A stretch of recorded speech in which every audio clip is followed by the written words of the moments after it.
Alan 你係發展局㗎啊？發展去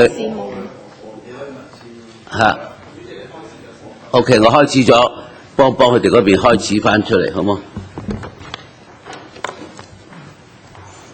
我哋可以開始請。We can start, so please invite the witness to come in.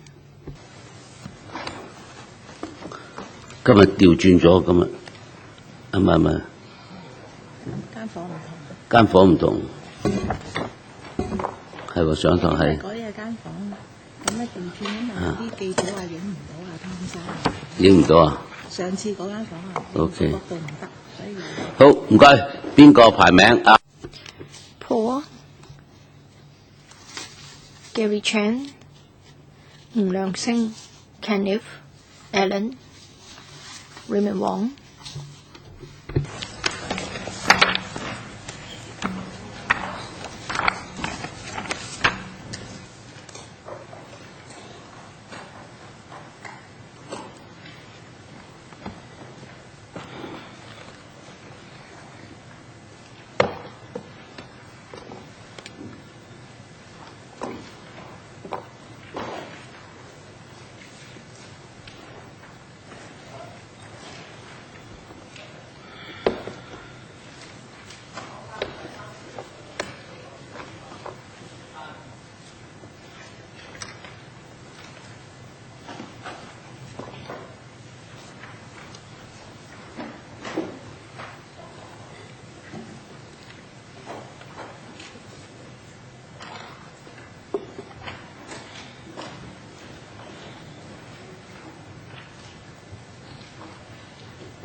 係，我哋而家可以開始啦。I think we can start. Thank you, Mr. Timothy Tong, for coming again to give give evidence to us. I'll invite our legal advisor to explain your legal position to you regarding today's hearing. Thank you, Mr. Chairman. Well, I just want to remind the witness that last time you came to this public hearing, you gave evidence under oath, and it will still be valid, and so you'll still be giving evidence under oath today. Let's continue with the gathering of evidence.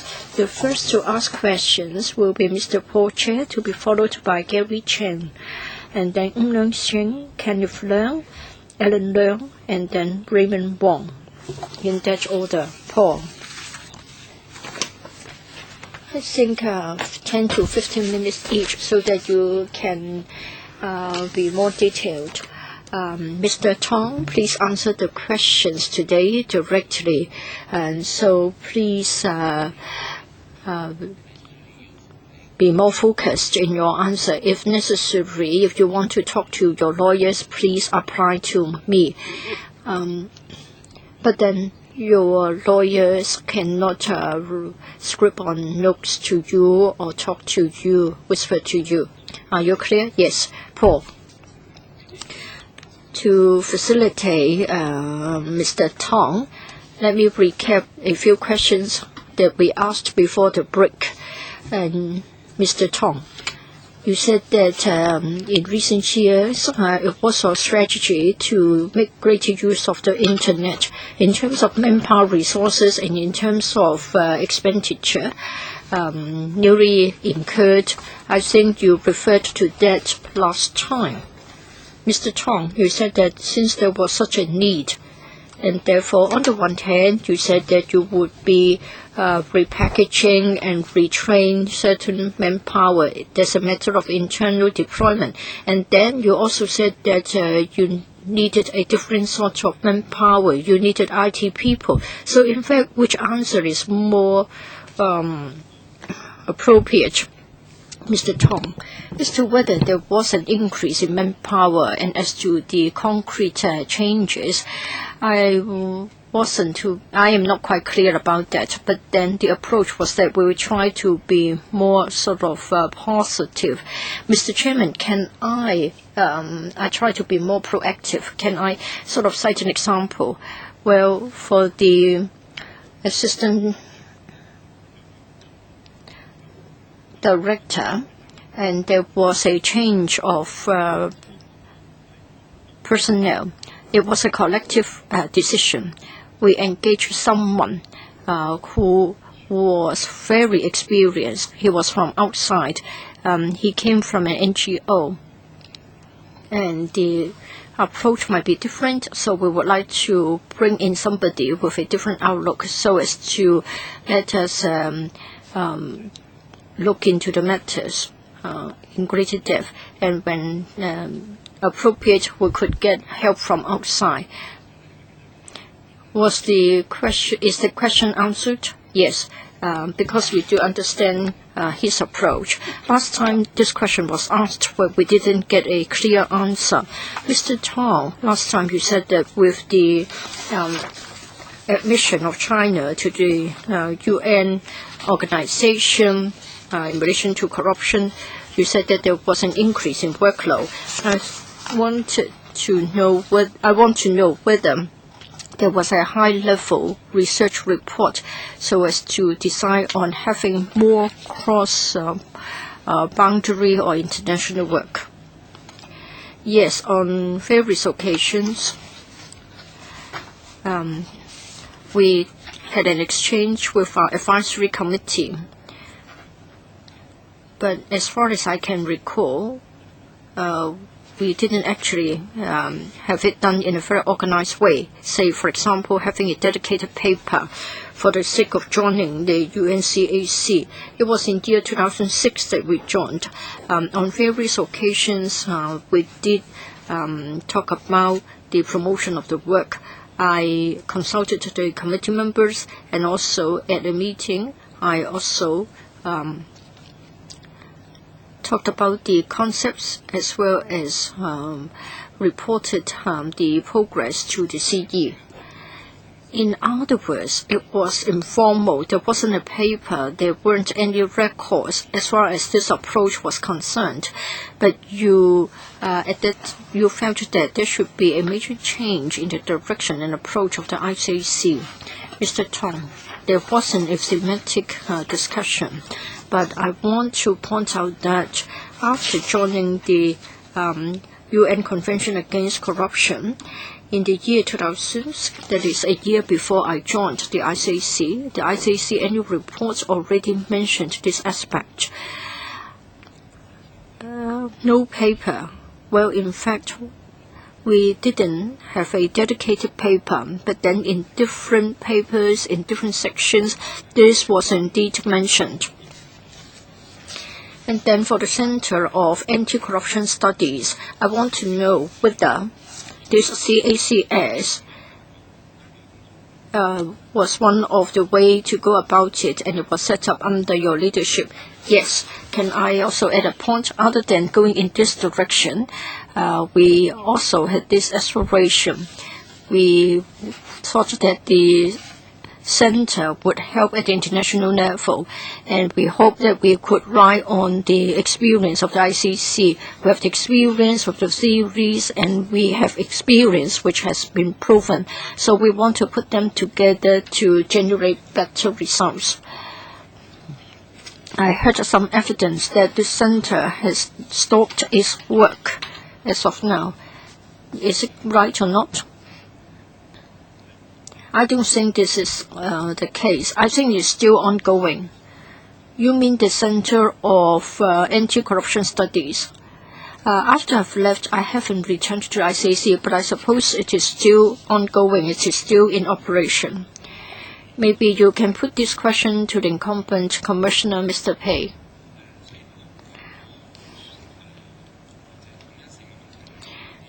Well, after the questions and answers from the two previous hearings, there are bits and pieces that I want you to fill the gap. Mr. Tong, please refer to Gen 3 in your bundle. Please bear with me. Please give me some time, and that's about the guidelines. Page reference, please, Paul.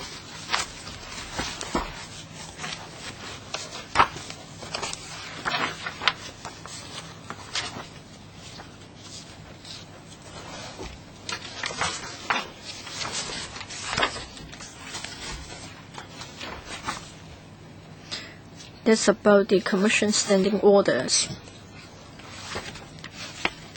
Page 46.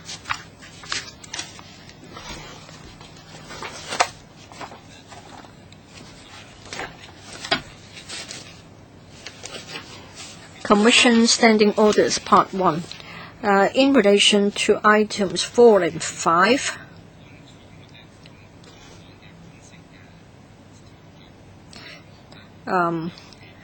well, if others are present at an official entertainment occasion, how do you understand the content of this part of the standing orders? I think you're referring to point number 4. Yes, paragraphs 4 and 5. What is your understanding? Does it mean that, generally speaking, official entertainment is such that it is only when work-related would a person be present? Yes, I think this can be found in paragraphs 4 and 5. That's the understanding. Not to mention non-government officials, even for other government officials, if they attend or if their spouse attends the function, there must be a public interest element for their presence, or it should be necessary before they can be present. Mr. Tong. Yes, that's my understanding. Yes, should be related to the person involved. Paragraph 5, it says that when official entertainment is combined with private entertainment, the part pertaining to the private entertainment, then for those who arrange for private persons to attend, there should be the responsibility of that person involved. Yes, that's how I understand it. Please hold this page. Maybe we will come back to this page later on. Well, for the 2 meals involved, that is 6th of December 2011 and 8th of December 2011. Did you have the chance to look at the guest list? Yes, I had. Can I get the page reference again? Yes.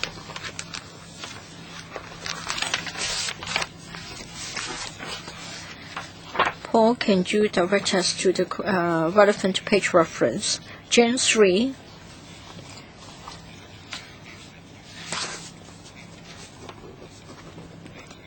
Annex 17, starting from page 97.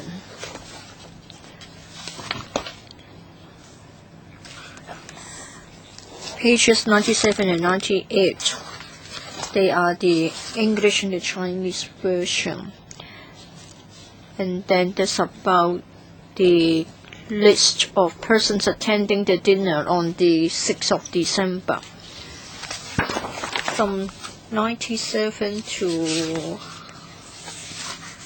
104. Yes. That's the list for the 8th, starting from page 99.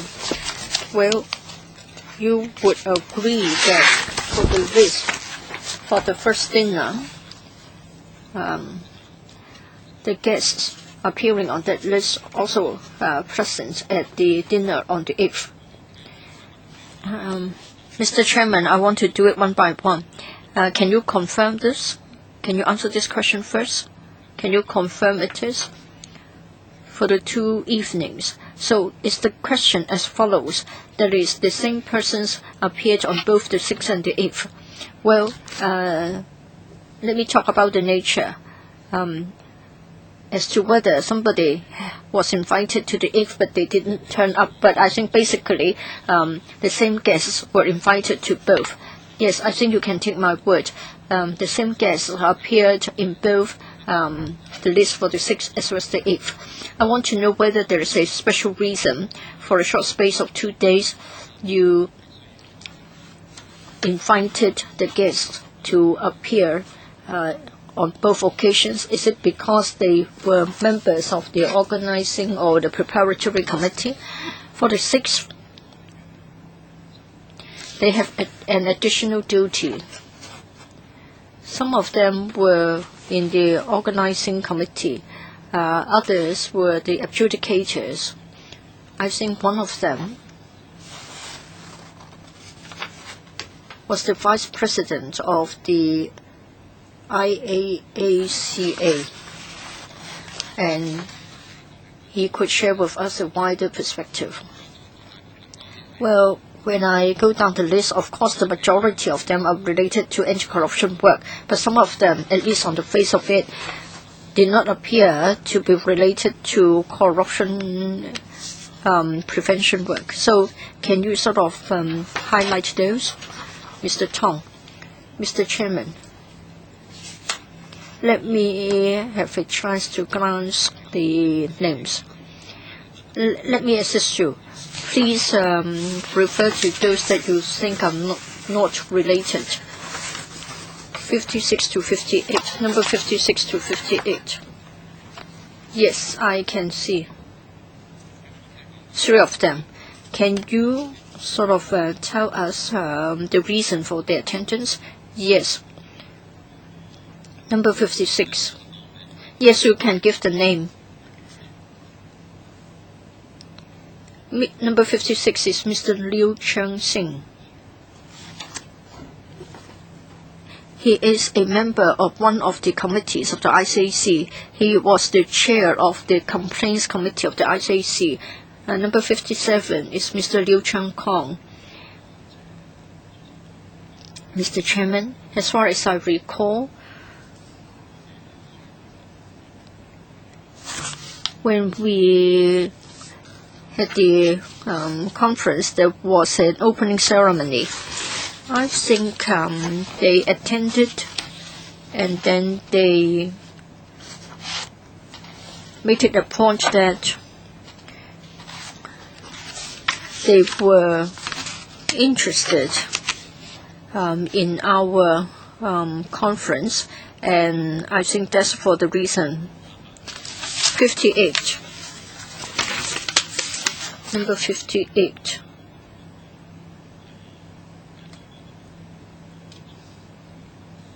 He was the Consul General of Japan.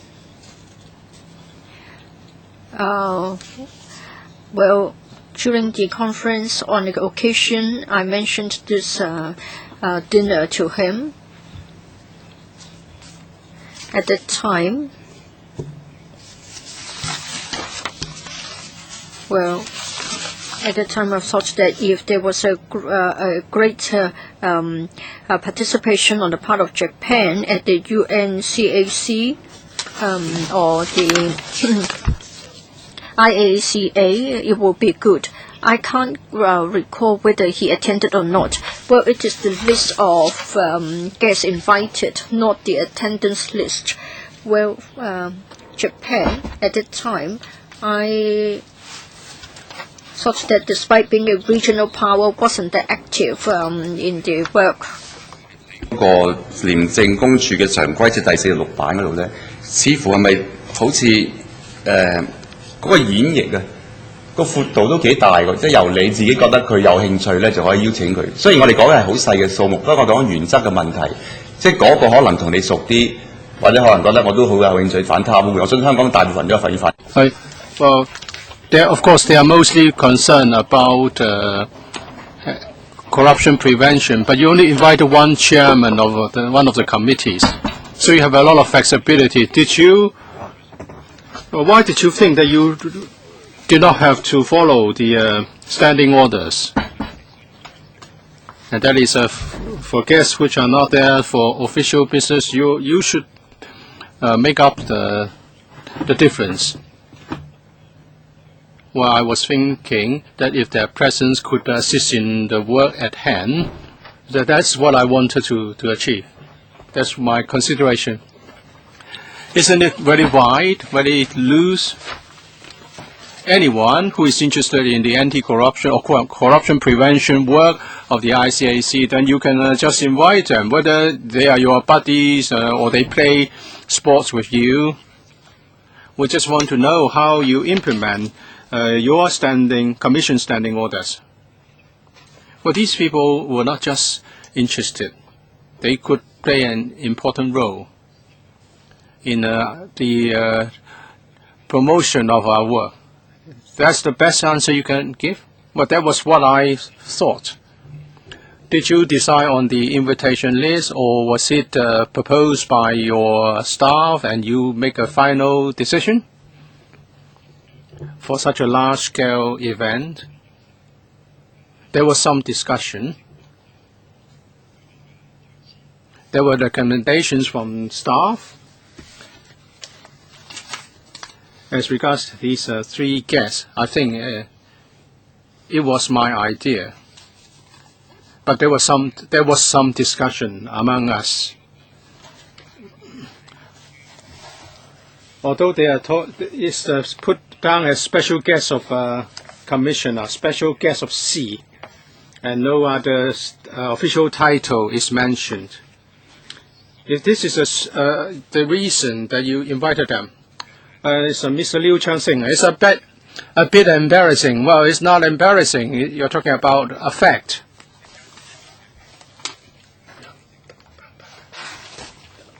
So you should have mentioned that he's the chairman of one of your committees. Chairman. I did not consider the implementation details. It happened over a matter of days. So many things happened. Please be focused. We need to write our report. If we are not happy with your answer, we're going to write in our report what we think should be written, and also as regards why this happened. If you cannot recall, it's difficult for us to accept. We need to issue a report. Please cooperate with us. Why did you invite them? Why are they special guests of yours? Mr. Chair has asked you once, twice, and 3 times, and you haven't been able to answer his questions. We have a big problem with that. Let me do my best. I believe I had a chance to meet these people in one of our major events, and one of them, Mr. Liu, said he had some views to offer, and he has some interest to be involved. As for Japan, I hoped Japan would be more active in the international scene of anti-corruption, in the work of the IACA. But for the official titles, I didn't put down those titles. After an agreement was reached on the invitation list, I didn't pay attention to how they would be addressed. I think I've asked all my questions. All right, next, Mr. Gary Chan. Thank you, Chairman.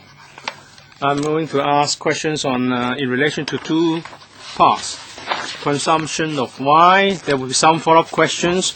Please give us a reference. Would the witness please turn to Jan 14, it's page 1, and that is the Annex 1 given to us by ICAC yesterday. If necessary, the witness can also refer to page 95 of Jan 3, where we were given the 2 figures on the stocks of wine. Jan 3, page 95. I'll give the witness some time to get to the right page. 係，個秘書處可唔可以有個人喺坐喺阿湯生後邊可以？ Can we have someone from the Secretariat sitting at the back to help Mr. Tong to shift through the document?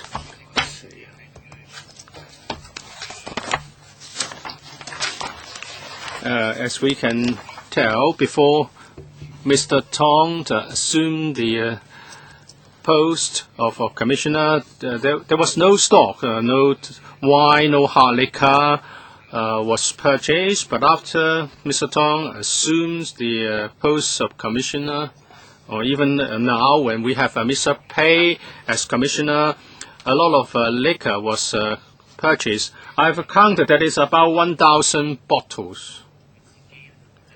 Or he personally purchased 125 and consumed 114 bottles. So it seems that there's a wine culture, drinking culture under your leadership in the ICAC.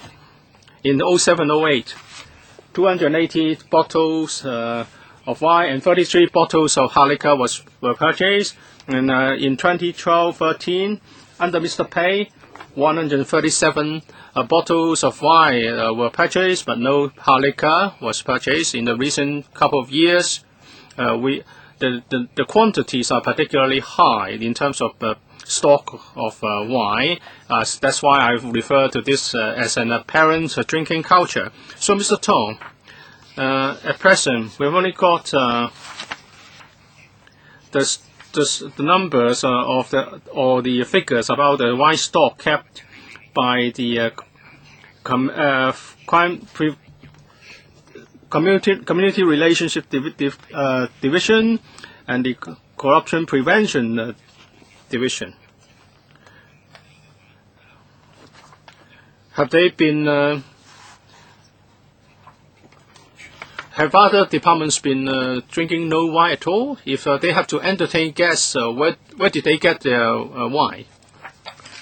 I can only say that I haven't checked the records of the two departments concerned. Operations department would provide liquor on certain occasions. I think it should be a wine or table wine. I haven't really looked into this. They may have purchased some, but did they consume everything? Did they keep any stock? I'm not sure.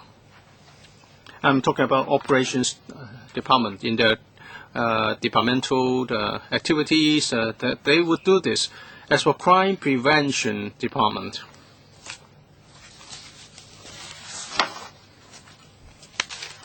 I cannot be sure here. Corruption prevention and public education and publicity are really very closely related. If there are activities of the corruption prevention department, and maybe whether the question is whether community relations department will be involved. I can't be sure. The question, can you answer the question? Is the question about the stock of wine? Well, I think it was about whether you started a drinking culture after your assumption of office. Before I assumed the post, well, there was also liquor consumption, but the quantities were not high.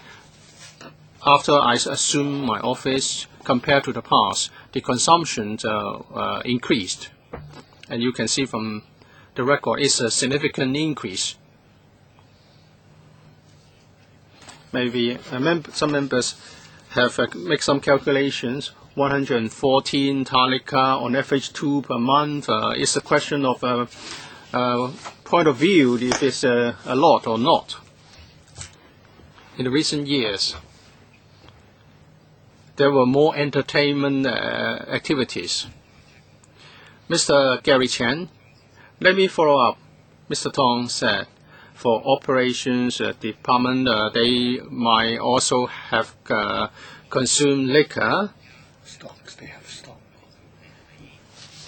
Or they might have some lot. So where did they get the liquor? From the CLD or the crime prevention department? Do they also have a inventory list of stock of wine? Well, this is important because it has to do with the culture in the ICAC and how you expand public funds. Well, I don't know. whether they have a list or a set of records on this. My gut feeling is that if the operations department has to buy liquor, or they would make their own arrangements, they will not get wine from the CRD. I want to get a supplementary information from the ICAC in relation to the inventory of wine held by Operations Division and Corruption Prevention Department. Next question. Mr. Tong said he would have regard to the status, identity of guests in supplying different kinds of liquor to cater for different needs. He said that you entertained liaison office people with hard liquor, whether you were talking about a white wine or a cognac. Did you use the same to entertain other guests, for example, consul generals in Hong Kong? According to my impression, yes. When you met with these people, liaison office people or consulate generals, did you go along, or would there be other directorate officers accompanying you in such meetings, or other colleagues? But I cannot really tell whether they were always directorate officers. The question is, would you see these people from the liaison office, from local consulate generals alone? Yes, when wine was consumed. Would you meet them on your own where liquor was consumed? Well, I'm not sure. It was many years ago. It would be rare. I would say it would be rare. Speaking from impression, I wanted to say yes, but I don't think I should put it like that. When you met these people, apart from the community relations department, would you also be accompanied by people from the corruption prevention department or operations department? Sometimes, some of the time. So sometimes yes, sometimes no. What about the occasions that they were not accompanying you? Well, sometimes it's a CRD people and me. Sometimes it's a CRD and CPD. And sometimes it's all the three departments. Mr. Chan, I have actually referred to this fact, and that is you purchase 1,000 bottles of wine, and you need a big space to store for storage. Of course, you didn't purchase the 1,000 bottles in one go. Every time it will be more than 100 bottles or so. Did you dedicate some space or purchase additional storage equipment for storage or cabinets? I don't have the information. It was not handled by me. Chairman, if I may be given 5 more minutes, I would like to move to another question. Last time, I asked Mr. Tong concerning the 33 duty visits led by him. Please refer to Jan 14, page 4.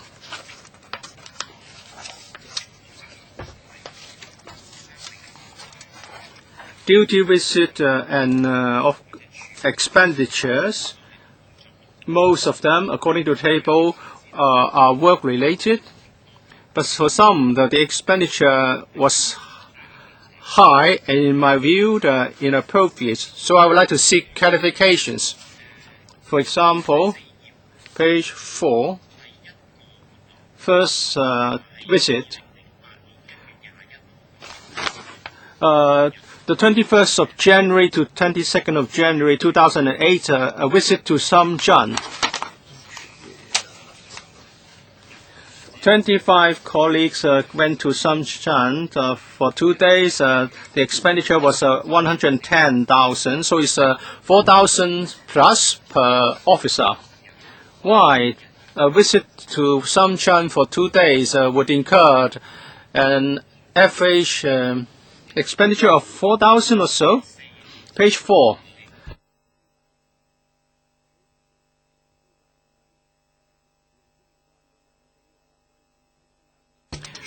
The 21st of January to the 22nd of January 2008, a seminar. Is Jan 14? Sorry, the page number doesn't really isn't right. Oh, you were referring to the Chinese version.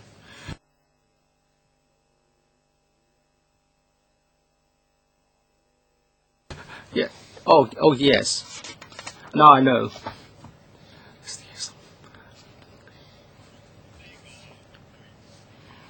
Concerning the nature of this seminar, well, it was mentioned last time that the 3 places, that is Hong Kong, mainland, and Macau.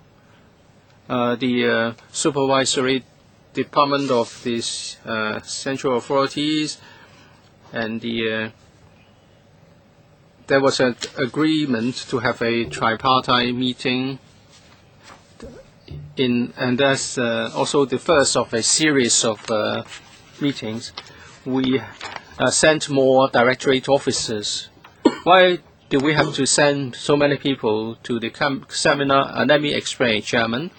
For large-scale seminars, Hong Kong ICAC shouldered a bigger role. We were not there just to listen.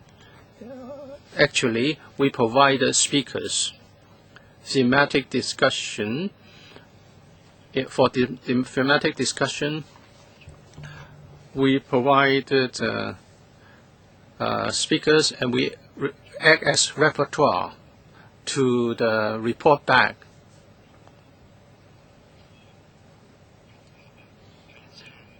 So I would say that we undertook major responsibilities of the seminar. As regards expenditure, $110,000. I have no information on the detailed expenditure. Mr. Kenneth Chang is kind in reminding me that apart from the $110,000, there's another sum of expenditure, $181,000. Please refer to Jan 14, page 17. There were additional accommodations, transport, miscellaneous. That's another sum. For the $110,000, I was only talking about the air passage and so on and so forth. Please let us find out the other sum.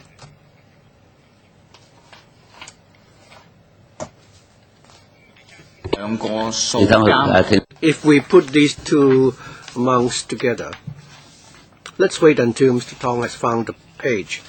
Have you found it yet? Yes. Mr. Chen. Mr. Chairman, if I may clarify, if one looks at page 17, I think this delegation spent a total of $180,000. Was that really necessary for you to send so many people? Why did you spend such a large sum? Mr. Tong.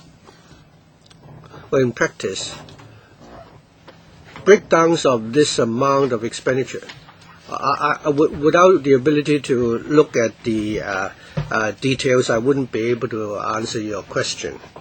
As to why we sent 25 people to attend this seminar, I can clearly remember that for large-scale seminars of this nature, we had to undertake the preparatory work. I think the seminar was convened in the name of the Ministry of Supervision. But if you look at the people who actually did the work, the preparatory work, the actual,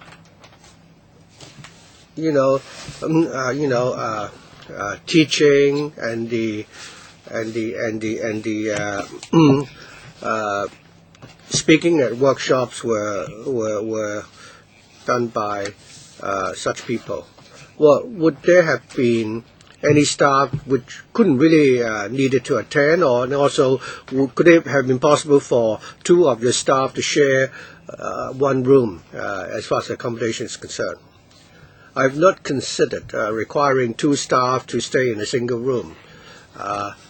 Looking back, one approach which could be considered in the future is this, that is, whether or not someone could be a speaker at the seminar today, and after that he could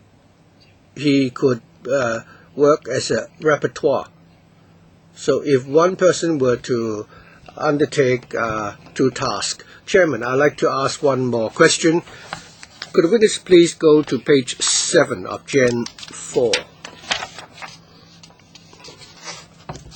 Page 14. Sorry, page 7 of the Chinese version.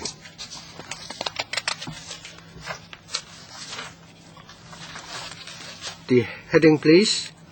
This is the trip to Shanghai, the 10th to the 13th of June 2010. Chairman, for this delegation, Mr. Tong went with 6 of his colleagues to Pudong for 6 days and spent $150,000. And he went to gave a talk at and also visited the anti-corruption measures in the Shanghai World Expo. I'd like to know what you needed to spend 4 days on this event, and why altogether you spent $98,629. What would be the breakdown? Again, I don't have the breakdown for this sum. Of course, apparently it would include the air tickets and the boarding for ours. If the accommodation were provided by the host, then we would stay in such accommodation. Regarding this event, based on my recollection, the Pudong training school for cadres, I think it organized many training courses, if I remember correctly. But the occasion was many people went there for training, and if I remember correctly, there was a training course for deputy mayors, for example, at the provincial level. We've spent a lot of time trying to organize a workshop. We did discuss this with the liaison office. We wanted to present the Hong Kong model by way of case studies to them. And we did not just give one talk. But Chairman, I will need to verify this by looking at the records. The commissioner, I think there have been other occasions where we had more than one exchanges regarding the graduation ceremony. Well, I can only, work on the basis of my recollection. That was the first time that the ICAC attended such exchange courses. The other discipline forces had participated in many such courses, but it was the first time for the ICAC. Mr. Chan, I understand that this Training Institute for cadres should have canteens and accommodation facilities. Mr. Tong, could you tell us, that is based on your recollection, did you stay in the accommodation provided by the Institute, or did you, stay in a hotel outside of the Institute? I believe we stayed in a hotel. As to what I have no recollection of the facilities within the Institute. My last question, if we deduct the time for traveling, I think you went there for 3 days and you attended those 3 events. So could you tell us, other than these 3 events, did you go anywhere else or did anything that was outside the scope of your duties? On this occasion, we had the opportunity to visit the Shanghai World Expo. Yes, I did go to visit the Shanghai Expo. Did you visit the Shanghai Expo, or did you visit the anti-corruption, facilities and measures? Both, actually. Chairman, I visited the Hong Kong Pavilion as well. Chairman, I think I'll stop here. Mr. Hin-ming. Thank you. In the Audit Commission's report and in respect of expenditures, members already asked earlier the question that is certain arrangements had to be made in light of the status of the visitors or guests, and approval would be made accordingly. Mr. Tong, regarding the approval of the status of these guests, when your subordinates submitted the proposal to you, for example, to increase the ceiling on certain items of expenditure, what was the arrangement? And based on your recollection, had there been, when you had to, handle major cases which, straddle between national geographical territories, then would you have to come up with special arrangement? In considering the status of the visitor or guest, we will be looking at the official status or rank of the visitor. According to my recollection, if the visitor, falls under the rank of secretary or ministry, that would be a more senior status.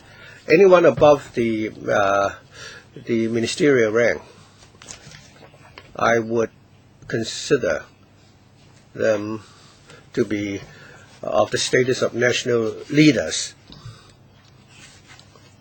If we had to investigate into a major case, Chairman, the officers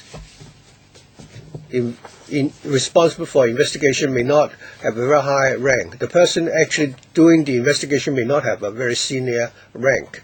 When we have exchanges regarding the investigation into a major case, the person in charge of policy would be more senior in rank. For example, someone at the ministerial level. When there was a major case, even before the handover, we have a mechanism involving cross-border investigation, and we had wanted to enhance that mechanism, and indeed we succeeded in enhancing that mechanism. So those would be most important. Mr. Hin-ming.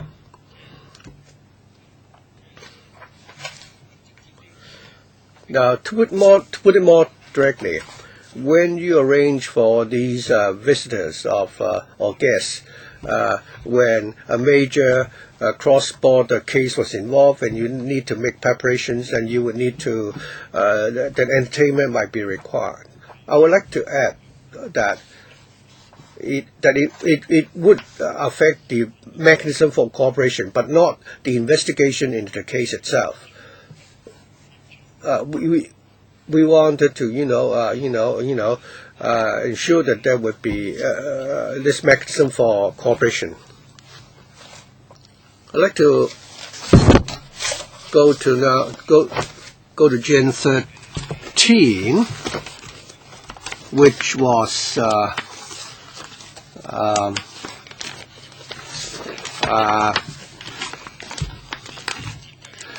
circulated to us after the last hearing.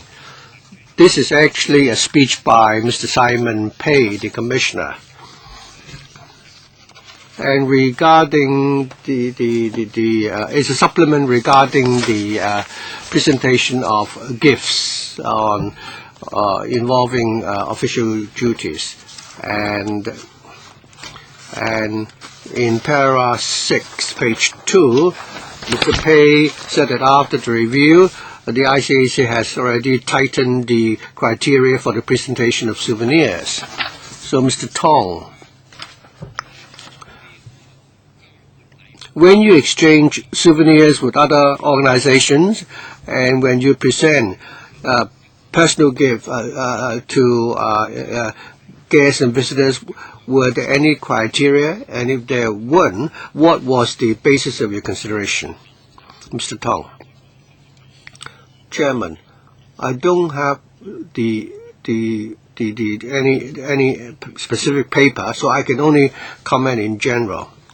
According to my recollection, there were no detailed rules and regulations. However, there was one rule saying that if the value of the souvenir exceeded 800 Hong Kong dollars, then the permission of the commissioner would be required.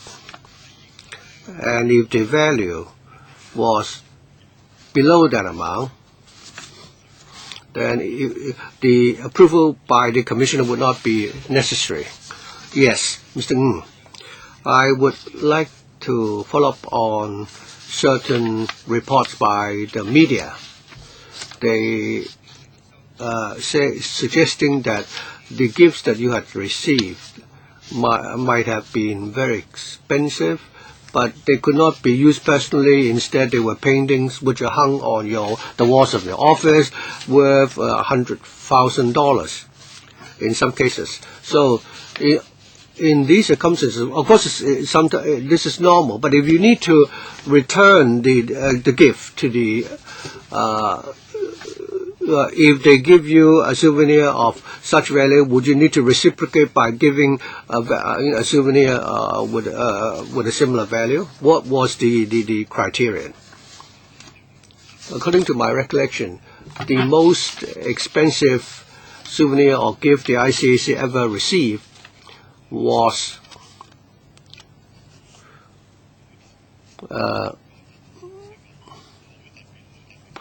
a very special gift, which is actually a large screen worth $100,000 to $200,000. It was actually given to us by a special delegation of the Central Procuratorate. It was a very expensive gift, and on that occasion, we felt that they were really they took it very seriously, and were not able to reciprocate in the same manner.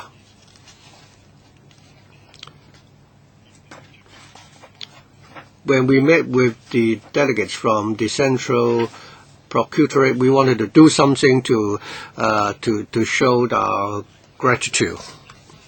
Let me follow up on paragraph 7 of the same paper. According to Mr. Simon Pei, he says in this paper, recently, in response of the media's allegation that over the last 5 years the ICAC spent more than $1 million on gifts during the time of the previous commissioner. According to the information verified by the ICAC, the reports were not accurate. In order to avoid any public misunderstanding, we would like to take this opportunity to make this clarification. I think this can help us Well, the ICAC, of course, maintains a high level of confidentiality. Why is it that such information was leaked out, and we had to, and the current President Commissioner had to make this clarification of such misunderstanding? In your opinion,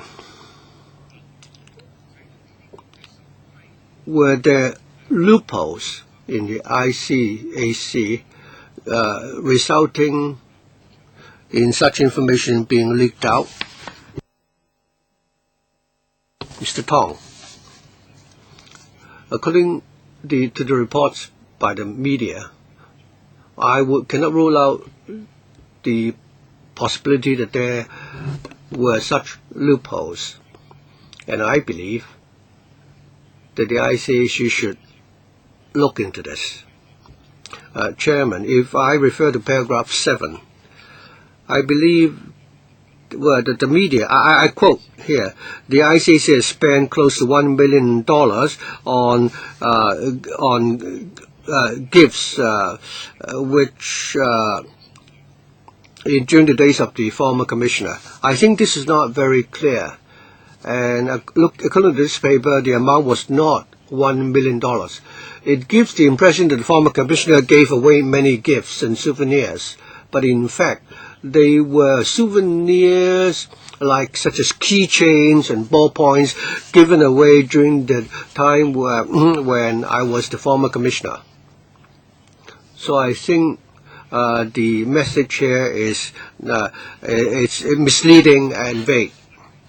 Well, if that's the case, Chairman, I'd like to ask Mr. Tong whether you would follow up on such reports which you believe to be unfair. Will you take any further action, including legal action, or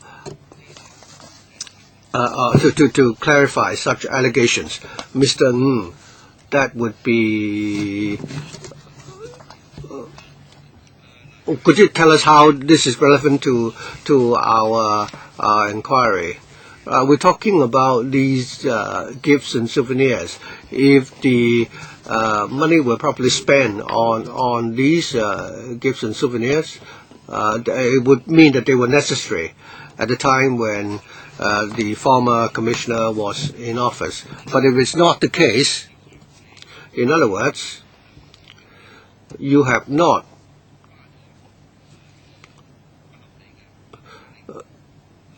on the value for money basis, you had not unreasonably incurred public expenditure. If that's the case, would you take any further follow-up action? Mr. Tong. Chairman.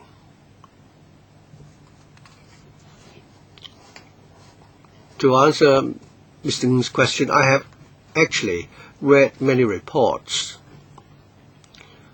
which were inaccurate.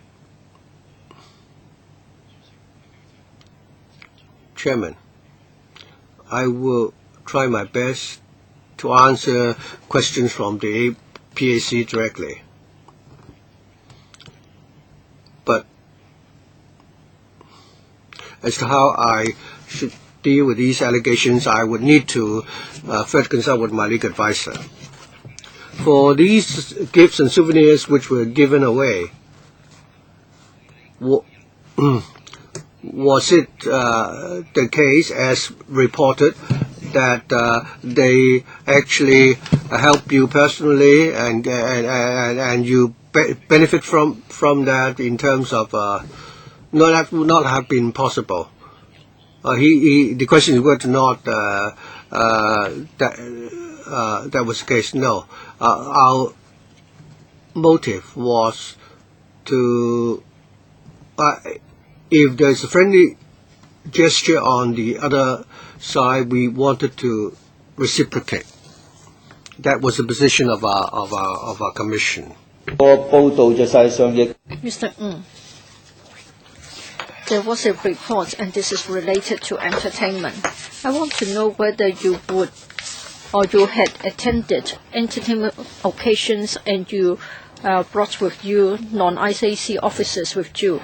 And I would like to know whether it was practiced in the past. Was there criteria for non-ICAC officers? Yes, they were. Permitted?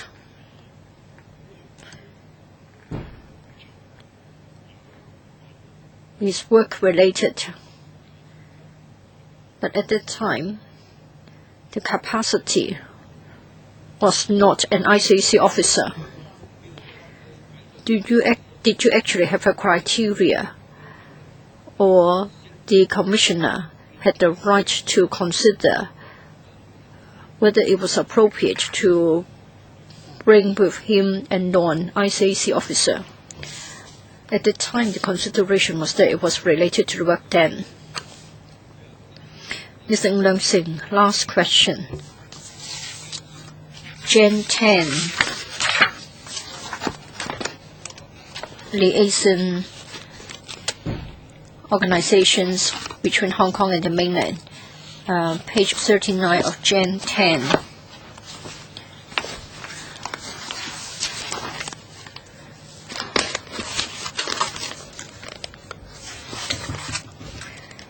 And since 2010, 3 organizations were involved.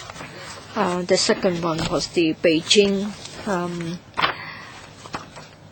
Center, and then the third one is the Normal University in Beijing. I want to know, Mr. Ng, please stop. Please let him get the information. Have you got it? Yes. Well, maybe this is part of the work. You had research done together with the mainland organizations. I would like to know which departments not related to public security, procuratorate, and supervision had to take part in your work. You have also said that you had cooperation with local universities, and I would like to refer you to page 37. So I would like to know, when you carried out the research, I would like to know whether there was anything related to entertainment, and what was the format of entertainment arranged so as to liaise with your cooperation partners. Yes, there was. Experts, academics, and in fact, on the mainland, public officials were also responsible for research, like the Chinese Academy of Social Sciences. And so there was entertainment, and we have a lot of liaison with the UK counterparts. You mentioned a number of mainland research centers, and the UK organizations were also involved. Mr. Ng, the last one. Paragraph 4.4b of the Audit Commission's report. The recommendation from the audit is that you should consider the need to prepare strategic plans setting out the longer-term objectives and direction for preventive education and enlisting public support against corruption. I want to know whether you had studied the cases of the mainland and Hong Kong, and then I want to know whether it was also your direction to cooperate with the mainland. And as far as you can recall, we talked about a lot of entertainment occasions. I want to know whether they were related to such entertainment occasions. When you were in office, during my term, it was we did consider the strategy concerning the mainland. I think there was a paper. Maybe it didn't cover a span of a few years, but indeed there was a review to look at the prevailing approach.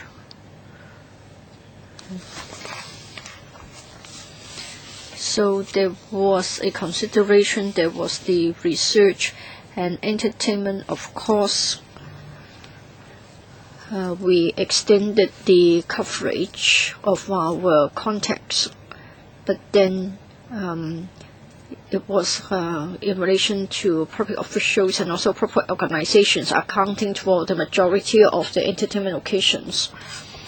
That's all from me for the time being. Mr. Tong, Mr. Ng asked a question about giving gifts. And then Mr. Ng also asked a question about the receiving of gifts. You said that might be the screen was of a value of $200,000. Can the ICAC receive gifts in such a way? Now, the ICAC will be setting an example for the rest of the administration in Hong Kong. Can you accept a gift worth $200,000? Should the ICAC receive this gift, or should it be returned to the central authority? Why did you receive such a gift? You were supposed to set a good example. Had it been in the case of an individual, he should have already been sent to jail. So how come that you received such a gift? And then drinking and receiving gifts as a culture. I want to know whether you would regard this as being excessive. You were supposed to set an example of being a clean organization, and ICAC has a history of over 30 years. Did the ICAC receive such gifts of such a substantial value? And of course, there is this angle of morality. You occupy a very high position, and you were highly regarded. By doing this, do you think that you affected the reputation of the ICAC? I think this is a relevant question because it arises from your answer earlier on. Well, for the gift, it was on a very special occasion to mark a new era of the ICAC, that is the opening of the ICAC building. I believe that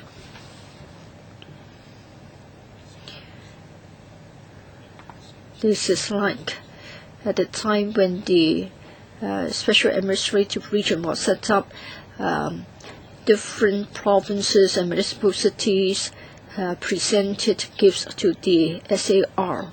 At that time, the ICAC moved into the new building and we entered a new era.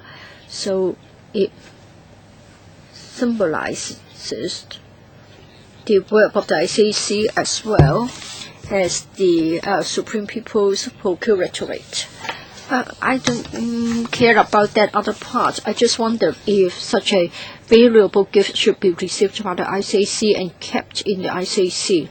So first of all, could you receive such a gift? For other departments, when they receive such a gift, they have to make a report. So did you ask for the approval of the CE? Were you supposed to receive such valuable gifts? And could you make a decision? And you could decide for yourself. And what about others? Could they decide on that as well? Well, when we received that embroidery work, which is a screen, I don't have the papers, so I can't actually elaborate on the detailed arrangements of the administration branch. I think this was part of the sort of commemorative occasion, and everything was open. And should approval be required, the administration branch would do it on their own. Well, it was on the occasion of the opening of the ICAC building. We told the CE and we took the CE to have a look because the CE was the officiating guest of the ICAC building opening. You haven't answered my question. Did you at that time consider that you should not accept such a valuable gift? If other departments do the same, it would be a very undesirable culture. And yet the ICAC is more than any other departments. Did you think that it was a very important guest, and so you couldn't turn it away, or did it ever come across your mind that you could have given it to the museum, and by accepting such a gift, would ICAC's work be affected? I don't think that would not be the work of the ICAC would not have been affected. And what about the reputation? It is a symbol. Now, can you answer the question? Yes, it's $200,000 worth and it's displayed there. But my question is, can you accept it? And if you accepted it on behalf of Hong Kong, I think you should have sent it to the museum or the Golden Bohemia Square for the sake of Hong Kong, for the pride of Hong Kong. I think that's what we mean by corruption. So when you were the commissioner, did you ever consider this? At that time, the entire department took part in the discussion of that matter. The administration branch, as to whether there were any special arrangements, as I have said, I'm not aware of it. But what I was saying was that it marked the new era. It's a gift for the department, not for any individuals. And it was directly related to our liaison work. You haven't answered my question. I think you can answer our question. You didn't consider it, is it? If they want to give recognition to your status, they could have just written a letter to you. You were encouraging such a culture. Mr. Chairman, let me answer directly. I did not consider what you were referring to. I simply thought that it was sort of marking the occasion. Mr. Kenneth Leung, yes, I would like to follow up on the question of the screen. The ex-commissioner said that you would not reciprocate such a gift worth $200,000. Can you confirm? No. I said that, of course, we were not able to present a gift of a similar value, but then when you treated them to dinner, you would raise the grade, better food and better drinks. No. If you suggest that we provide more drinks and food, well, in fact, when we entertain our guests, we'll take into account the position and the status of our guests. Now, having received the screen, would you then enhance the meal, that is, increase the expenditure on the food? No. Answered? The answer is no. If I may go back to the outstanding issues from the last hearing, Mr. Chairman, may I refer Mr. Tong to Jan 3, 93, page 93. Jan 3, page 93.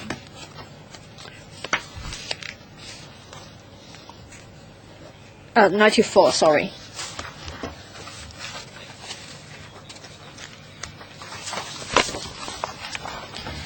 I want to explain why I asked this question. Last time, Mr. Tong said that he had to acquire that quantity of wine. That's because by having your own wine, it would be cheaper for your meals at the restaurants. In this table,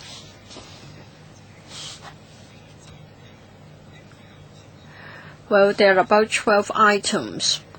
I think the 12th item was not in relation to your era. I think the wine expenditure was not charged to the entertainment boat. Mr. Tong, I think you will remember that I asked a question about the charge for this cockage. You said that you would regard it as sort of frequent patron. I didn't book the table. I didn't pay the bill. Well, for this table, I've asked my colleagues to check around the restaurants to see whether they charge for the cockage. There was this seafood restaurant, and I also asked item 7, Suzhou Zhejiang restaurant, and then also item 9. I also asked a question, but then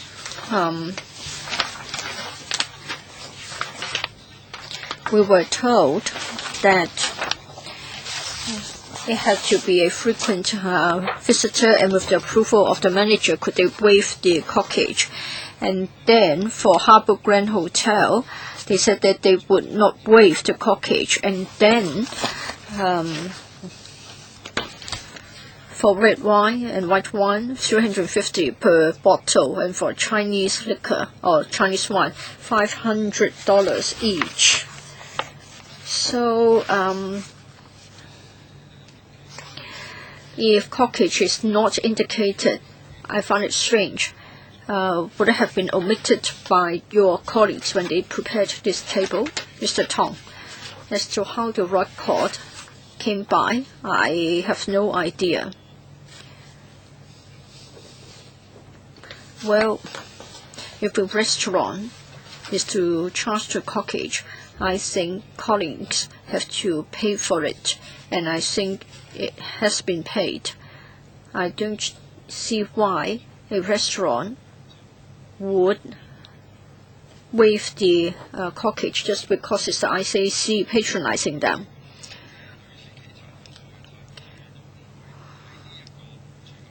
I'm not going to pursue this line of questions concerning those meals, but I hope that the ICAC would give us more information later on.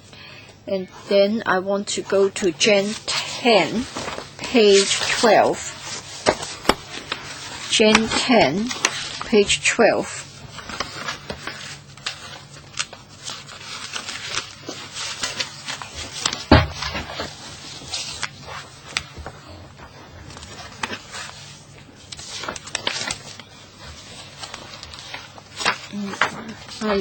Can you get it? Can Mr. Tong get it? Yes, I think I've got it. Yes, please also turn to the audit report 43 of the Chinese version, 3.22, paragraph 3.22, English version, page 50. A few questions about the financial management. We understand that there are 2 dinners, the 6th and then the 8th of December. Mr. Tong, please take a look. On page 13, if you turn over the page, it is clearly recorded that on the 8th of December, 2011, it is $104,500. I think this is in line with what the Director of Audit has said in the report. Which sub-item? Please point it out to us. Page 12 or page 13? Page 13. The same document, and you can go on and reach page 13. You can see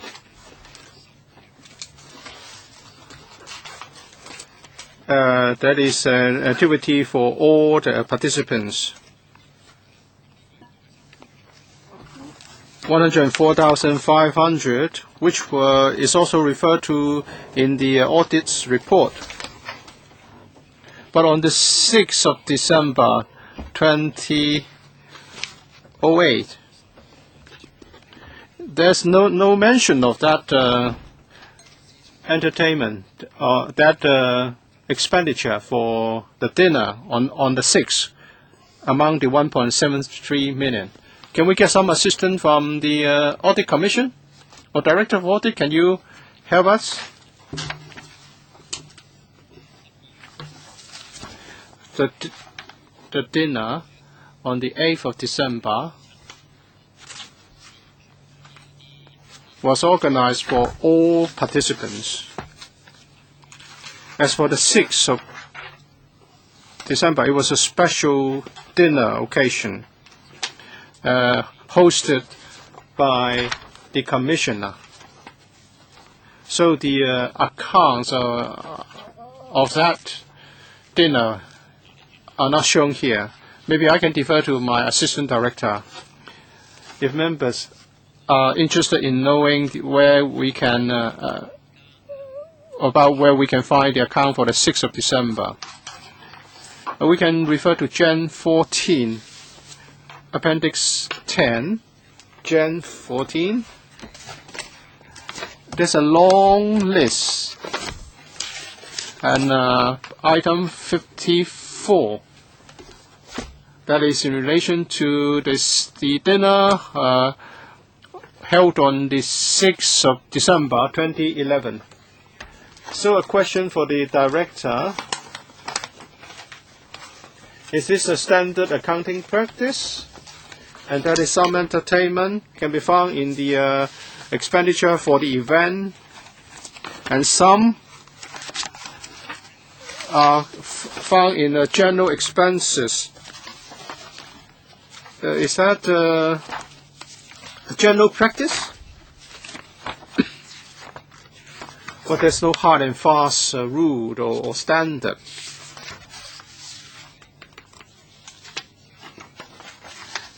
ICAC would put expenditure on publicity in the accounts for publicity, and there are also entertainment expenditure to be recorded elsewhere.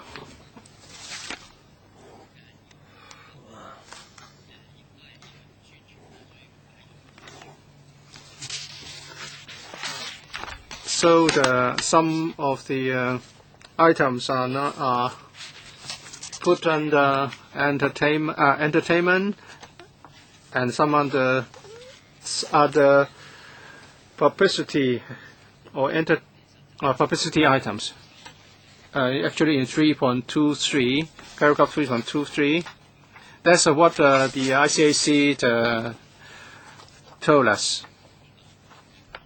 I think Mr. Kenneth Leung was asking whether this is a standard or common practice which you would accept. The reporter is silent on this. The records will be acceptable, but we should have a unified control system on entertainment expenditure control, because according to the relevant orders, it's capped at $450 for the dinner and $350 for the lunch. Any exceedance will require approval by the Commissioner. So the expenditure control is exercised by the Commissioner ultimately. Also on this PSA video competition, Gen 10, page 10. There was a dinner on the 8th of December, and there's a dinner on the 6th of December. What about the 7th of December? It's not there. The 7th of December, I cannot remember now. Well, I don't. Do you have any information, Mr. Leung? No. Since the workshop started on the 6th of December, and then there was a dinner on the 6th, another dinner on the 8th, but nothing on the 7th. Is that a description? 6th, 7th, and 8th of December, tea reception. for the participants. So the workshop continued throughout those 3 days on the 6th, 7th, and 8th. So why was there no dinner on the 7th? I cannot recall. I cannot remember. Maybe we can ask the ICAC. And item 1, which page? 12. Page 12. They went on a boat tour on the 7th. Page 13. Social program. So there was no dinner. They spent $2,000. Thank you for your reminder. Direct Audit. Maybe if I may, let me assist. All the accounts have been vetted. Assistant Director can help. There was a dinner on the 7th, and it's a Jan 14. The document we were looking at, item 54, on the dinner on the 6th of December, 55 to 6. You can see a dinner on the 7th of December. What about the accounts? Was it accounted for in the publicity activities? Well, that's under common service, the so-called common service. Then that gives rise to another question. You can put this into a different account. So when the PAC look at the account, we cannot get an overall impression of the total expenditure of the function. That would quickly affect our value for money audit. Well, so I have a lot of misgivings about such a practice. And then I have one more question. Please refer to page 12.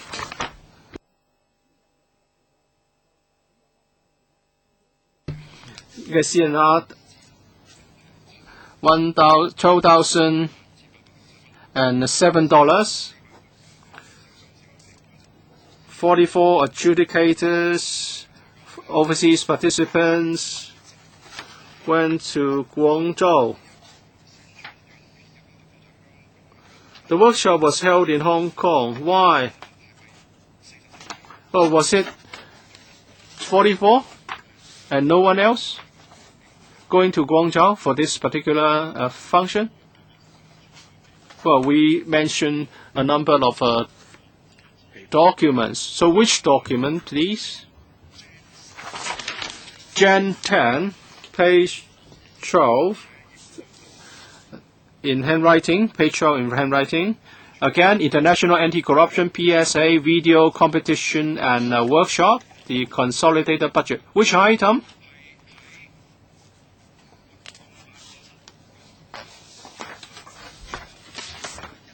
That is under 1, event office. The 9th one, 44 participants went to Guangdong to visit Guangdong Provincial People's Procuratorate. $12,807. Apart from those 44, did anyone also go? I don't have any detailed information. Speaking from my recollection, there were many people participating in the Hong Kong workshop, but I think there were only 44 who went to visit Guangdong. Did you join this visit yourself, Mr. Tong? I'm talking about only just my impression. I can recall this event. I didn't went with the delegation. I didn't go as well. It was on the weekend. I have to check the date.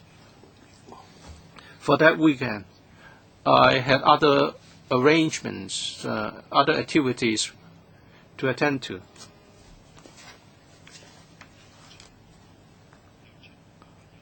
But I did show up.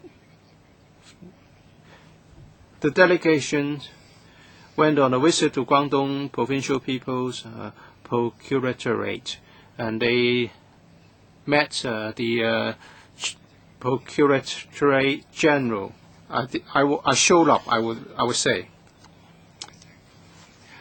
So was it before or after the workshop? What's the approximate date? I'm not 100% sure. It was after the completion of the workshop. But it was budgeted here. If it's after the workshop, why is it budgeted here? And also the dinner could, on one day, went to another account. So you are shuffling the different bits and items. It's worrying. So are you resorting to creative accounting? Well, I didn't use that term. Well, if it's creative accounting, the Director General will be able to offer his expert advice. So why do you have to shuffle the different items to different places? Please tell us why it was accounted in such a way. After the Hong Kong workshop ended, the arrangement, I believe the arrangement, was that it was part of the event. It was hosted by Hong Kong on behalf of the IAACA. These IAACA members who participated in this video competition, and they were invited by Guangdong provincial authorities, and that is to say those participants were invited. If they had time, they could visit Guangdong. As for the accounting, I think the administration branch did things in accordance with their rules. Kenneth, we can write to them to ask for elaboration. I have still 1 or 2 minutes. Mr. Tong, you said you were also accompanied the delegation to Guangdong. You were there briefly. Speaking from memory, I think there were records kept by colleagues. I did not accompany them. I had other activities to go, but for 1 hour or so, there was an arrangement for me to meet up with them. Some of the participants were of a high status, so I was there to introduce them formally.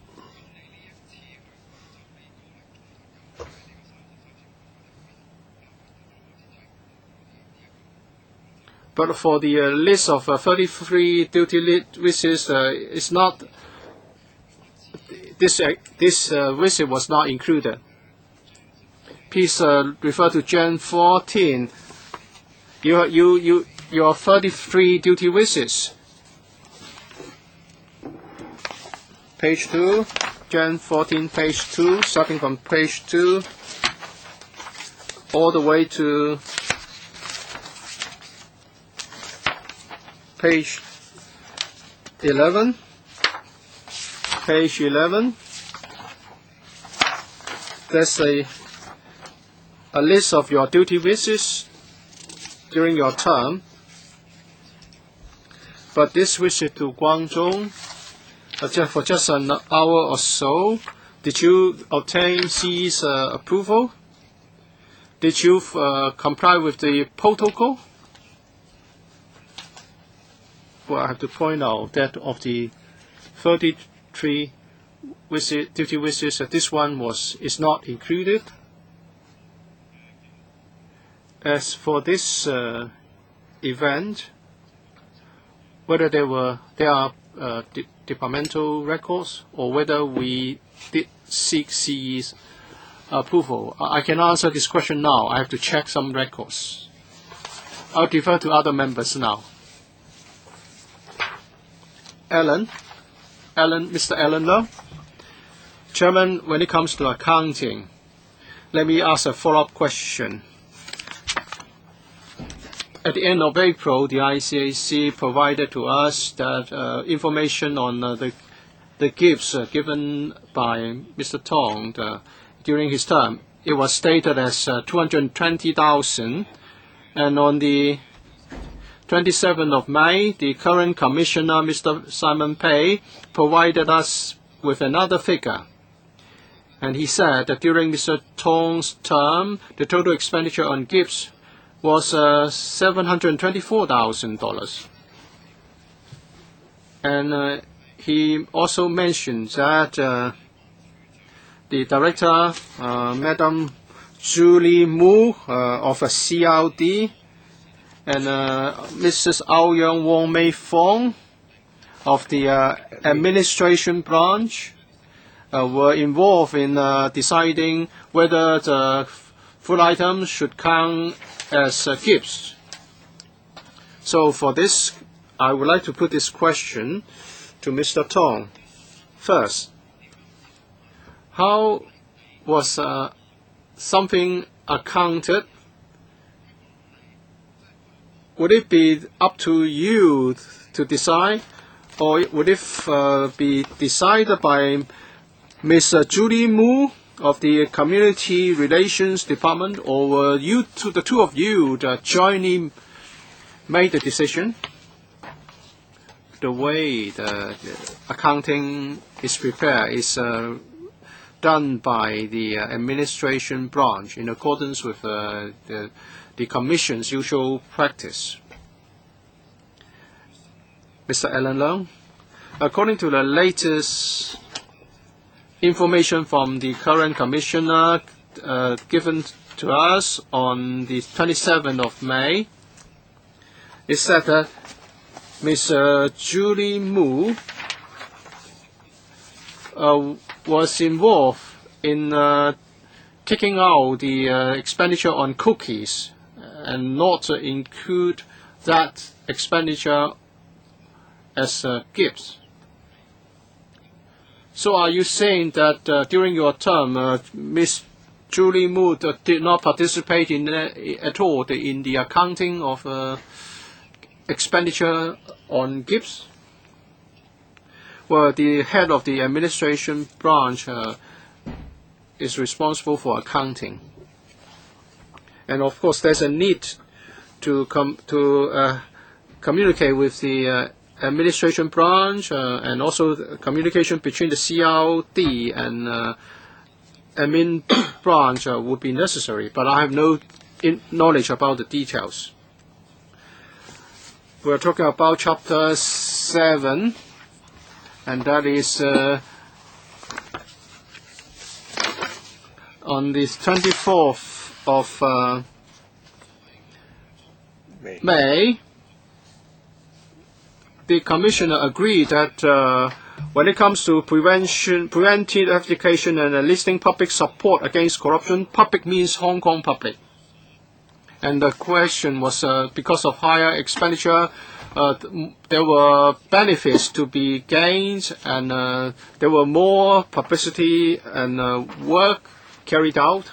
Last time I asked about this question of the center of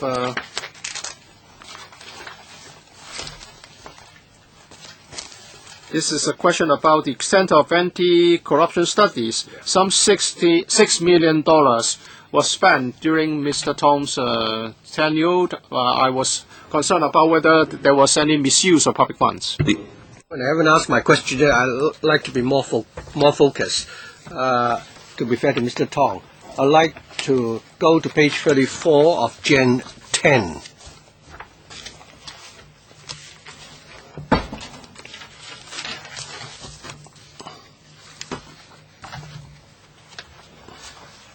I'm referring to the Chinese copy.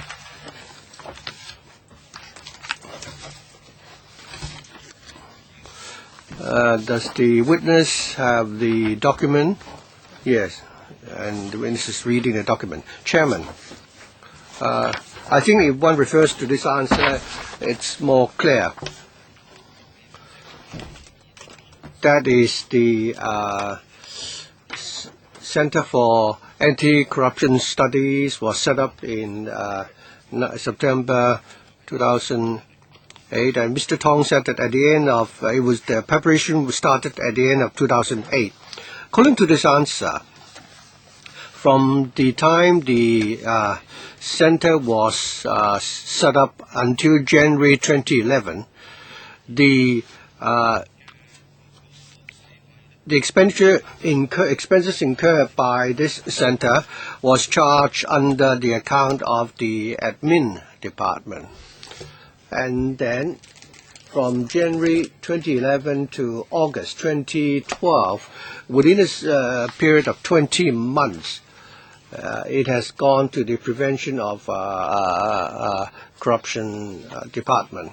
But after September 2012, it went back to the Administration Department again after the departure of Mr. Tong. Mr. Tong will probably remember that during the last hearing, he mentioned that the Admin Department might not be as experienced or skilled in managing the center, and it was difficult to achieve any breakthroughs.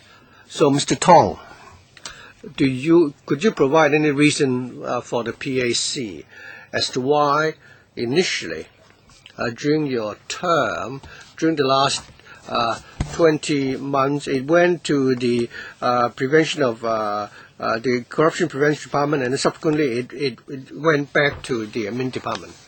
I think the decision to revert it back to the Admin Department did not take place during my term. Well, according to the calendar, yes. But I'd like to say this to the witness.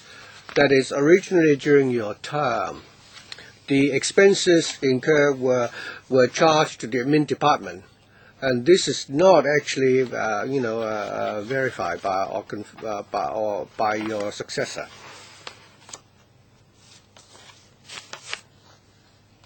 I don't agree. It's not only a question about expenses, but rather who was the person who played the leading role. Well, the decision was my decision at the time was, the decision was whether or not it was better for the Admin Department or the Corruption Prevention Department to take the lead. Of course, the accounts were important, but the person leading who was the leader was also very important. Well, last time we said it was better for the CPD to take the lead, and therefore in 2011 the expenses were charged from the Admin Department to the CPD. I explained to him that Mr. Simon Pei did not agree, otherwise he would not revert it back under the charge of the Admin Department. So the importance of the director of the CPD, at least Mr. Tong and Mr. Pei had a difference of opinion. I think we can reserve this question for Mr. Pei for follow-up. Yes, Chairman, certainly. For Ms. Julie Mu, of course, we can also put a question to her when she attends our hearing. But at which time Mr. Tong would not be present. So I think, to be fair to him, I think we should allow him the opportunity to comment. Mr. Tong, I cannot answer the question on behalf of Mr. Pei. Now, I'm just pointing this out to you, Mr. Tong, that if you have any reason to convince at least myself, I don't know whether other PAC members have the same doubt, at least I have this doubt myself. That is the Center for Anti-Corruption Studies. You were,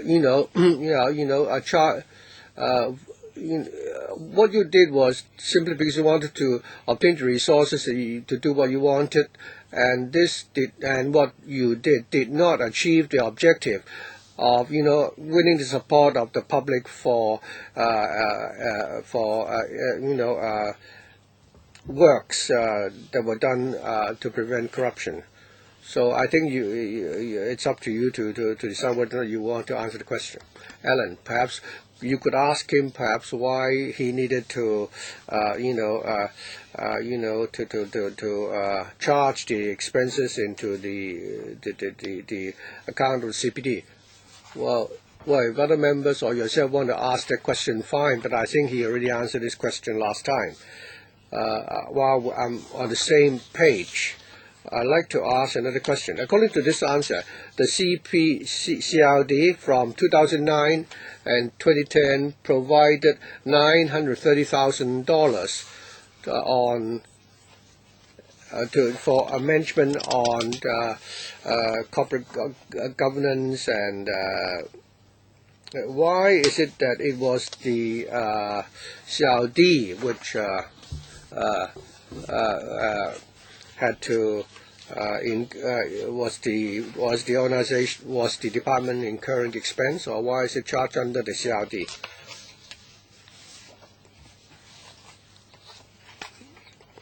I think we can simply read on, Mr. Tong, the third line. For the budget of CRD, you provide for an additional $930,000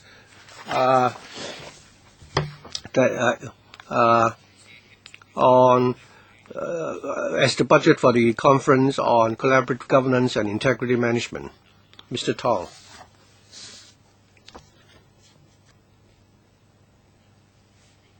According to my understanding,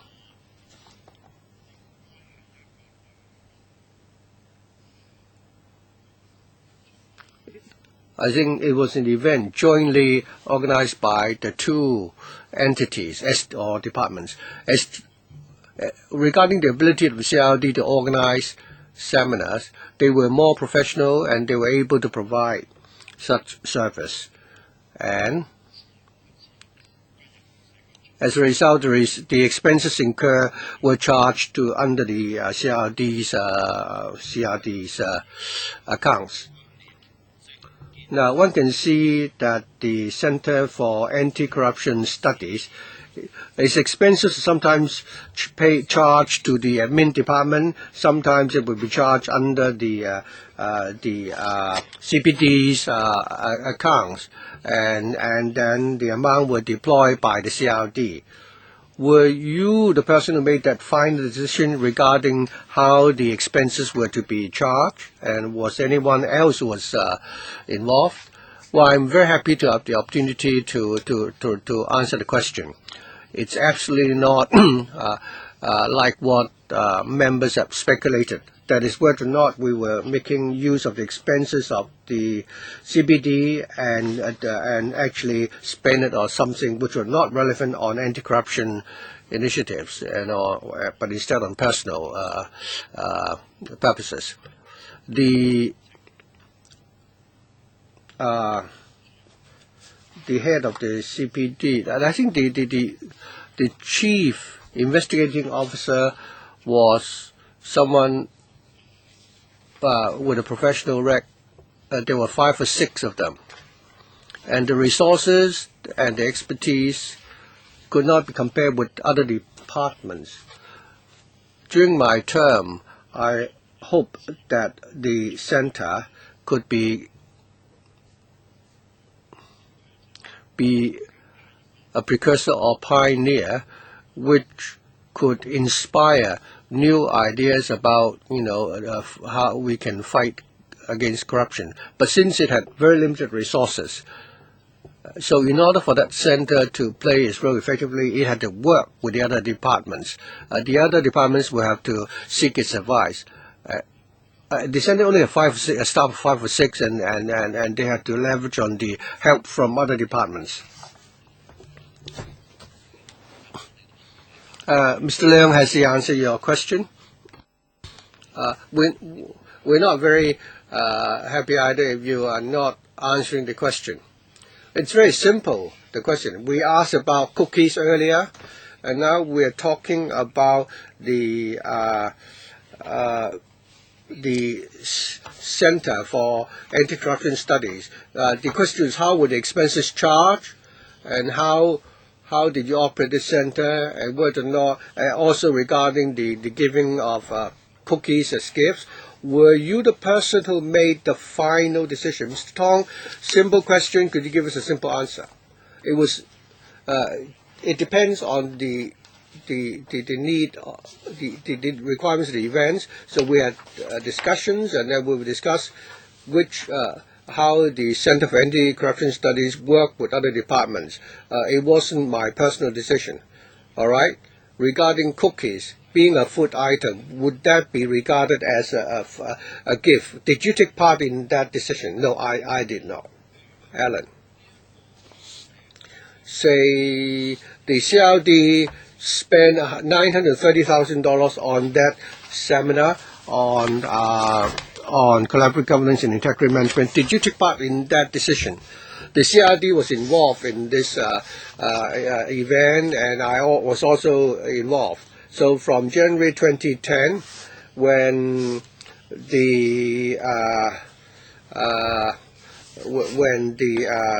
Center for Anti-Corruption Studies, the expenses were charged to this admin department instead of the CRD.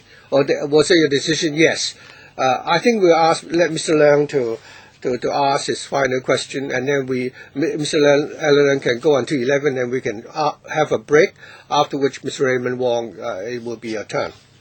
Regarding the expenses of this center, I asked Mr. Tong the question. There was a legal research officer, Professor Yun, who was an academic from the mainland.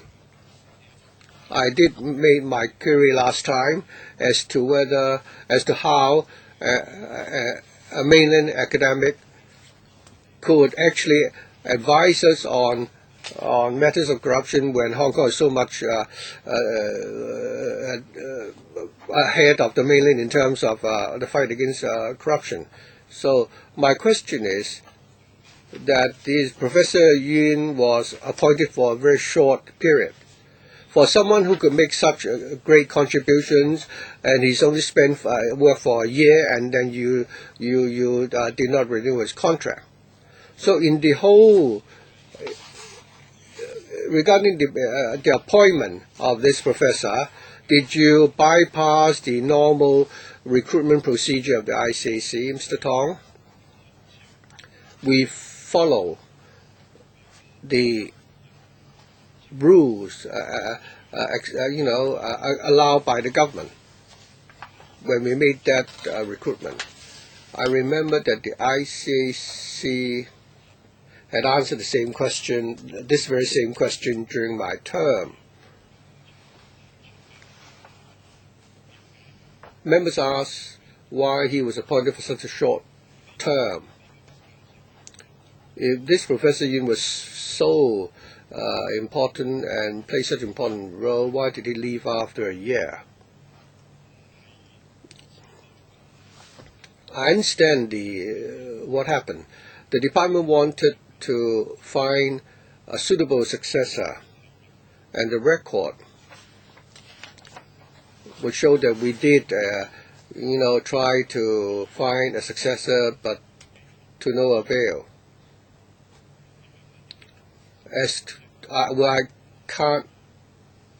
I'm not very clear what's the details in that record, but we did invite Professor Yun to renew a contract, not necessarily for a long time, but we asked him to stay on until a successor was found, but he did not agree. Chairman, the focus of my question was whether or not you follow the established ICAC procedure when you appointed Professor Yun. If you had deviated from the established mechanism, please let me know. That's my question. Well, in your answer, you said earlier on that you follow the typical normal government procedure. Mr. Leung is asking whether you had deviated from the ICAC procedure. When I think was within the procedure for the ICACs, as well as the government's procedure for recruitment. Chairman, I find it very difficult to obtain an answer from this witness. Let me try to put the question from a different angle. Did you, go, make an open recruitment? Well, the course of appointment, could you be more honest, because and forthright, because we don't have time. There was no open recruitment. We tried to locate the candidate from the specified area, but it did follow the what sphere or scope were you talking about? My understanding was that when the appointment was made, it was undertaken by the admin department, and they work according to their own procedures. But if the ICAC had to appoint this professor or to create this post, was it your idea, Mr. Tong? The creation of this post had been discussed by the department and approved by myself. Well, you haven't answered my question. That in your previous answer, you referred to the area or scope. What did you mean? Was it among the academics in the mainland, or what exactly did you mean? What sort of scope or sphere did you mean? Mr. Tong, could you give a simple answer to a simple question? Have you done it? Did you follow the regulation and procedures? Because I'm answering our question. I believe we follow the regulation and the practice. You don't tell us that you believe you have done that. Have you done it? Yes, I believe we had. Chairman, well, this professor had served for a year in helping fight public support for the fight against corruption. What sort of contribution had he made, Mr. Tong?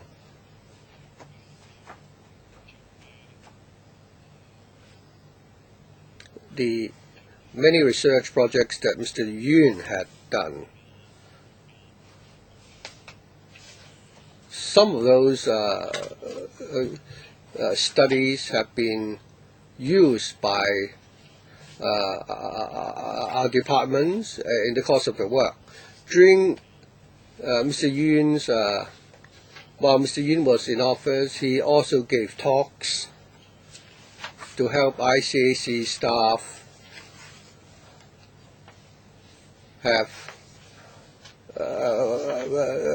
learned about corruption prevention, and I think it did help promote the fight against corruption in Hong Kong. Well, my question is very straightforward, Chairman. That is regarding how did his work help increasing public support for the fight against corruption? You give me a very abstract answer. We are doing a value for money audit before your term. After you've taken the office, the ICAC has spent an additional $100 million. So I think the way you provide the answers would not help us, when to draft our report. I believe that there was a contribution. How in what sense? He actually brought to the ICAC more enlightening and inspirational ideas. He did not actually help to distribute pamphlets and so on, but he helped by way of the research that he did. Chairman, the question now is that you were trying to win the support of the public of Hong Kong to and for the support to fight against corruption. I don't want to dwell on this any further, Mr. Chairman. If we go to Gen 10 now.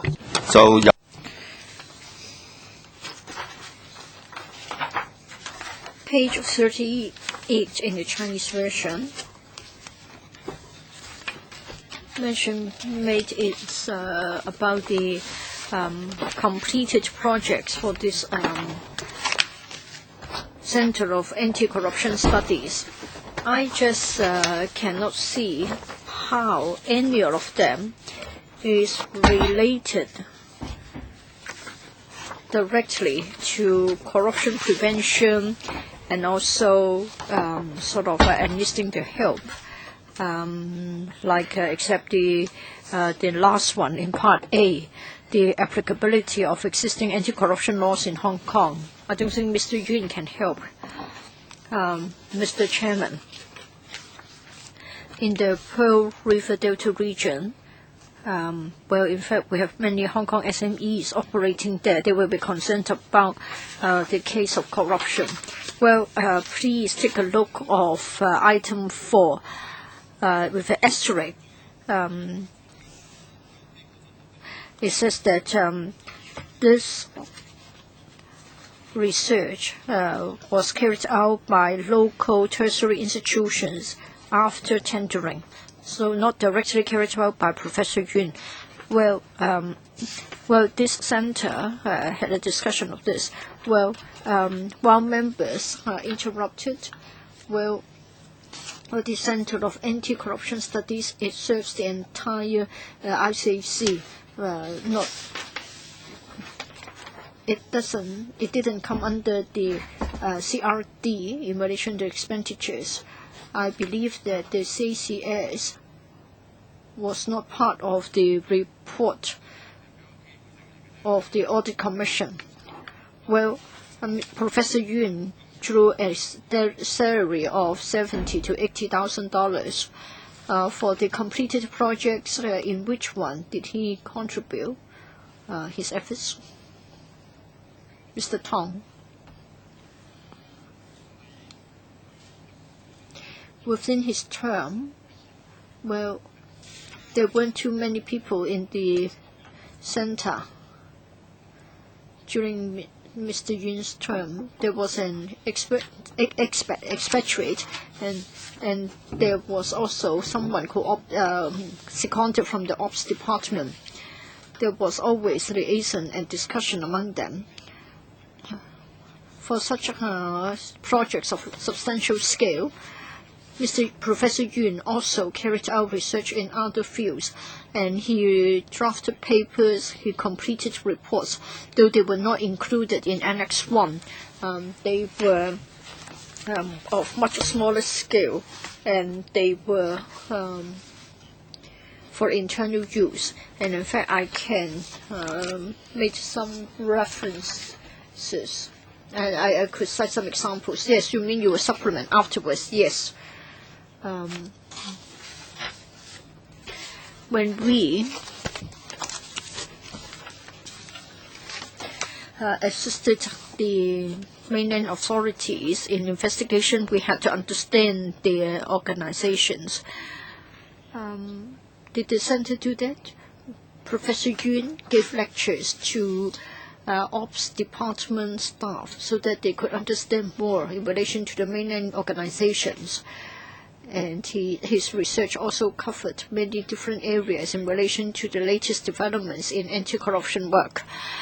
Ellen, I don't want to waste time. From this witness, we have already heard that for the ICAC, yes, it had close liaison with the Supervision Procuratorate and the Public Security Bureau counterparts. To deal with an anti-corruption case, of course, you want to get someone at the front line rather than an academic. It is. I don't want to pursue this slide. It is a very interesting one. Why don't we have a break, and then I'll let you ask the question in the second round. Would it be better like that? What about the CV of Professor Yuen? Yes, we will ask for that. Yes, and then we'll have a break of 10 minutes, and then we'll come back. Mr. Chairman, can we not take a look at page 39 as well? Well, for the CCS, academic cooperation agreements have been signed. Can you briefly talk about that? How does it help with enlisting the public support in Hong Kong? Mr. Tong, through academic research, we're able to